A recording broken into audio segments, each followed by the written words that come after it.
Hello everyone, welcome back the super content class. एक बार फिर से आप लोगों का स्वागत है एक नए सेशन में, नए चैप्टर के साथ और नए सवालों के साथ। आप लोगों का बहुत बहुत स्वागत है इस नए सेशन में। उम्मीद है कि आप लोगों को सेशन बहुत अच्छा लग रहा होगा और चीज़ें समझ में भी आ रही होंगी, और उम्मीद है कि जितने भी सवाल बनेंगे वो यहाँ से अब आपके कभी भी गलत नहीं हो पाएंगे, जहाँ तक हमने कवर किया है।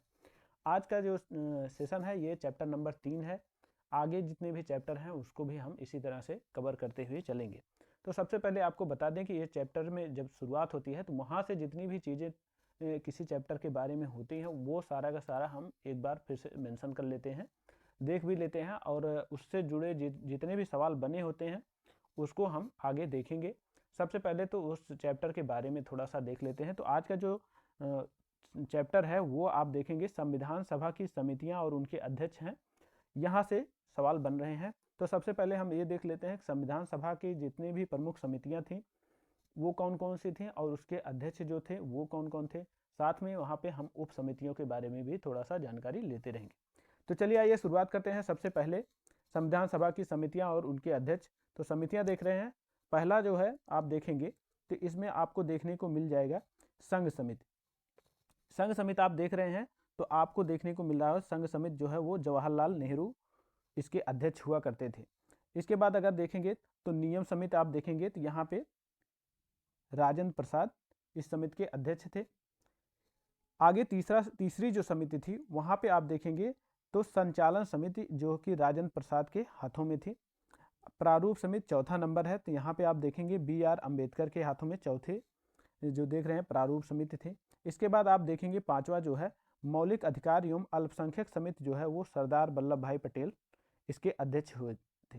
इसके बाद आगे छठवां नंबर हम देख रहे हैं। तो छठवें नंबर में देखेंगे तो सलाहकार समिति। इसमें सलाहकार समिति की अगर हम बात कर रहे हैं तो यहाँ पे आप लोगों को देख रहे होंगे कि इसमें दो समितियाँ उप समितियाँ बनाई गई थी। मूल अधिकार उप समिति जो है वो JB कृपलानी के हाथों में थी। अगर यहीं पे हम बात कर रहे हैं तो अल्पसंख्यक उप समिति की, तो यहाँ पे आप देखेंगे HC मुखर्जी जो थे इसके अध्यक्ष थे। ये दोनों उप समितियाँ थीं। यहाँ से आप ये चीज़ें भी याद रखेंगे, यहाँ से भी सवाल बनते हैं। सातवां नंबर अगर हम देख रहे हैं तो यहाँ पे देखेंगे आप संघ समिति जवाहरलाल नेहरू के हाथों में थी, और प्रांतीय संविधान समिति जो है वो सरदार वल्लभ भाई पटेल के हाथों में थी। आप लोगों को याद करने का एक थोड़ा सा ट्रिक आपको बता दे रहे हैं, आपको कुछ चीज़ें यहाँ से याद हो जाएंगी। पहली बात तो आप देखेंगे जब आप संघ समिति की बात करेंगे जितने भी जहाँ पे संघ नाम आएगा वो सारे के सारे जवाहरलाल नेहरू के हाथों में थे। और प्रांतीय समिति जो थी वो सरदार वल्लभ भाई पटेल के हाथों में थी। मौलिक अधिकार सरदार वल्लभ भाई पटेल के हाथों में थे। अगर यहीं पे प्रारूप समिति आप सभी लोग जानते होंगे, प्रारूप समिति जो है डॉक्टर BR अम्बेडकर के हाथों में थी। तो यहाँ से 3-4 चीज़ें अगर आप याद कर लेंगे तो वो चीज़ें सरल हो जाएंगे, और ज़्यादा से ज़्यादा जो सवाल बनते हैं वो यहाँ से सबसे ज़्यादा। इसके बाद अगर आप देखेंगे तो नियम समिति यहाँ पे देखेंगे तो राजेंद्र प्रसाद के संचालन समिति राजेंद्र प्रसाद थे। ये भी इंपॉर्टेंट है, इनको भी याद रखेंगे। चलिए इसके साथ हम आज के जो सवाल बन रहे हैं उसके बारे में देख लेते हैं। सवाल कौन कौन से। आज का पहला सवाल है, इसके पहले हम लोगों ने 30 सवाल तक कंप्लीट कर लिए हैं। 31 नंबर सवाल है संविधान सभा के संघ संविधान समिति के अध्यक्ष कौन थे। तो पहला हो जाएगा BR अम्बेडकर हैं, दूसरा JB कृपलानी है, तीसरा जवाहरलाल नेहरू है, और चौथा अल्लादी कृष्ण स्वामी अय्यर हो जाएंगे। इसमें कौन से सही हो जाएंगे तो ये तीसरे नंबर पे सही हो जाएंगे, जवाहरलाल नेहरू हो जाएंगे। और कौन है संघ संविधान समिति। हमने आपको बताया था कि अगर जहाँ पे संघ आएगा वहाँ पे जवाहरलाल नेहरू आपको देखने को मिल जाएंगे। बढ़ते हैं दूसरे सवाल नंबर 32 की तरफ। तो सवाल नंबर 32 है संविधान सभा के प्रांतीय संविधान समिति के अध्यक्ष कौन थे। पहला हो जाएगा BR अम्बेडकर थे, दूसरा JB कृपलानी थे, तीसरा जवाहरलाल नेहरू थे, चौथा जो है वो सरदार पटेल हो जाएंगे। तो यहाँ पे जब प्रांत और संघ की आप बात करेंगे तो जवाहरलाल नेहरू, प्रांत की बात करेंगे तो सरदार वल्लभ भाई पटेल। तो सरदार वल्लभ भाई पटेल हो जाएंगे। ऑप्शन डी सही हो जाएगा। आगे बढ़ते हैं सवाल नंबर 33 की तरफ। तो सवाल नंबर 33 में देखेंगे संविधान सभा के प्रारूप समिति के अध्यक्ष कौन थे। प्रारूप समिति आप देख रहे होंगे, ये सवाल जो है UPPCS 1995 प्री का है और ARO में 2014 का सवाल बना है। तो ये इंपॉर्टेंट हो जाता है। जितने भी सवाल हैं वो सारे के सारे बने हैं। मैंने वहाँ पे ईयर नहीं मतलब मेंशन नहीं कर पाए हैं, तो आप लोग ये ना सोचिएगा कि ये सवाल जो है क्या कहते एग्जाम में नहीं बने हैं। एग्जाम में सारे सवाल बने हैं, जो भी सवाल यहाँ पे उठ रहे हैं सारे के सारे सवाल एग्जाम में पहले भी पूछे जा चुके हैं, आगे भी पूछे जाने की पूरी संभावनाएं बनी हैं। तो चलिए देखते हैं इसमें कौन सही हो रहे हैं। तो संविधान सभा के प्रारूप समिति के जो अध्यक्ष हैं BR अम्बेडकर हो जाएंगे, JB कृपलानी हो जाएंगे, जवाहरलाल नेहरू हो जाएंगे, सरदार वल्लभ भाई पटेल हो जाएंगे। तो यहाँ पे आप देखेंगे तो आपको BR अम्बेडकर मिलेंगे संविधान सभा के प्रारूप समिति के जो अध्यक्ष थे वो। अगला सवाल है, सवाल नंबर 34 है, संविधान सभा द्वारा स्थापित मौलिक अधिकारों और अल्पसंख्यक हेतु सलाहकार समिति के अध्यक्ष कौन थे? BR अम्बेडकर, JB कृपलानी, जवाहरलाल नेहरू, सरदार वल्लभ भाई पटेल। तो 34 नंबर सवाल में आप देखेंगे तो संविधान सभा द्वारा स्थापित मौलिक अधिकार आपने देखा होगा, मैंने पहले ही बताया था, तो आपको सरदार वल्लभ भाई पटेल देखने को मिल जाएंगे, ये सही हो जाएंगे। बढ़ते हैं अगले सवाल की तरफ। तो अगला सवाल है सवाल नंबर 35, BR अम्बेडकर की अध्यक्षता में संविधान सभा के प्रारूप समिति में कितने अन्य सदस्य थे? पहला है 7 सदस्य थे, दूसरा है 6 सदस्य थे, तीसरा है 5 सदस्य और चौथा है 4 सदस्य थे। तो यहाँ पे आपको सही हो जाएगा जो वो हो जाएगा 6 सदस्य, यानी दूसरे नंबर का सही हो जाएगा 6 सदस्य। सवाल नंबर 35 में आप याद रखेंगे, आगे इनके जितने जो 6 सदस्य थे उनके नाम भी आपको देखने को मिल जाएंगे। और ये सवाल जो है यूपी लोअर 2008 में बना है। सवाल नंबर 36 की बात कर रहे हैं, तो संविधान पांडुलेखन समिति का निम्न में से कौन सदस्य नहीं था? मोहम्मद सदातुल्ला हैं, KM मुंशी हैं, AK अय्यर हैं, जवाहरलाल नेहरू। अब ये सवाल देखे हैं आप 2012 में यूपी PCS प्री एग्जाम में बना सवाल है। तो इसमें जो सही हो जाएंगे 36 नंबर में आप देखेंगे तो जवाहरलाल नेहरू हो जाएंगे, जवाहरलाल नेहरू सही हो जाएंगे, ये आपको याद रखना है। आगे इस महत्वपूर्ण समिति जो थी, हमने आपको बताया था कि समिति के जितने भी सदस्य थे उनके भी नाम आपको देखने को मिल जाएंगे।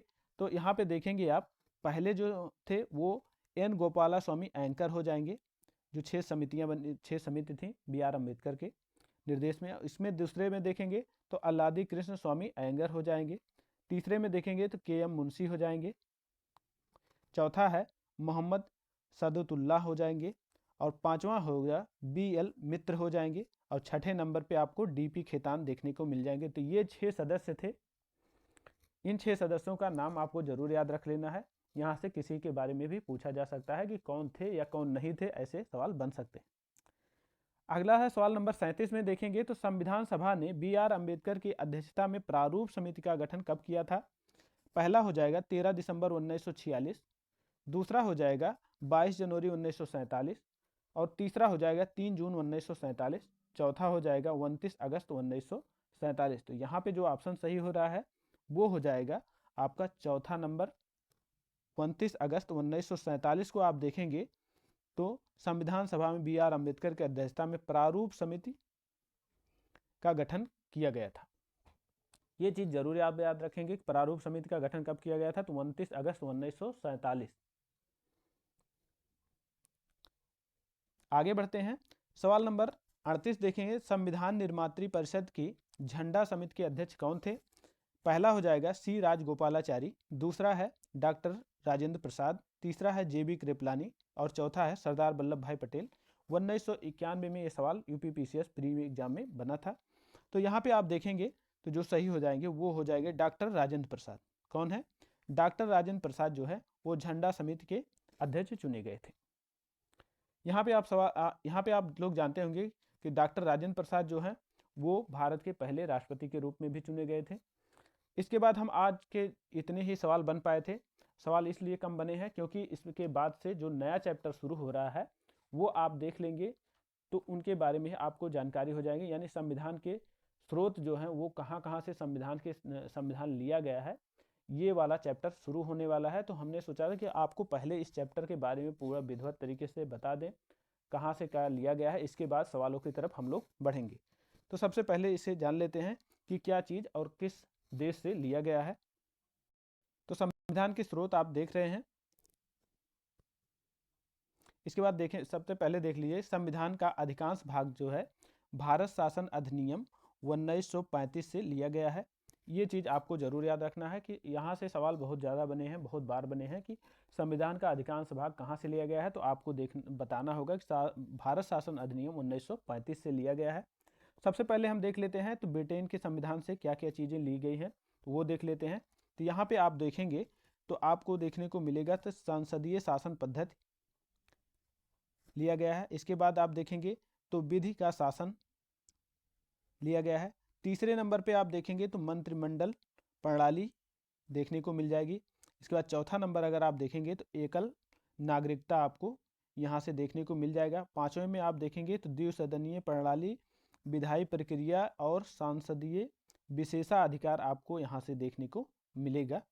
इतनी चीज़ें जो है ये ब्रिटेन के संविधान से लिया गया है, जो कि भारत के संविधान में लाके जोड़ा गया है। अब बात कर रहे हैं हम अमेरिका के संविधान से क्या क्या चीज़ें ली गई हैं। तो अमेरिका के संविधान से आप देखेंगे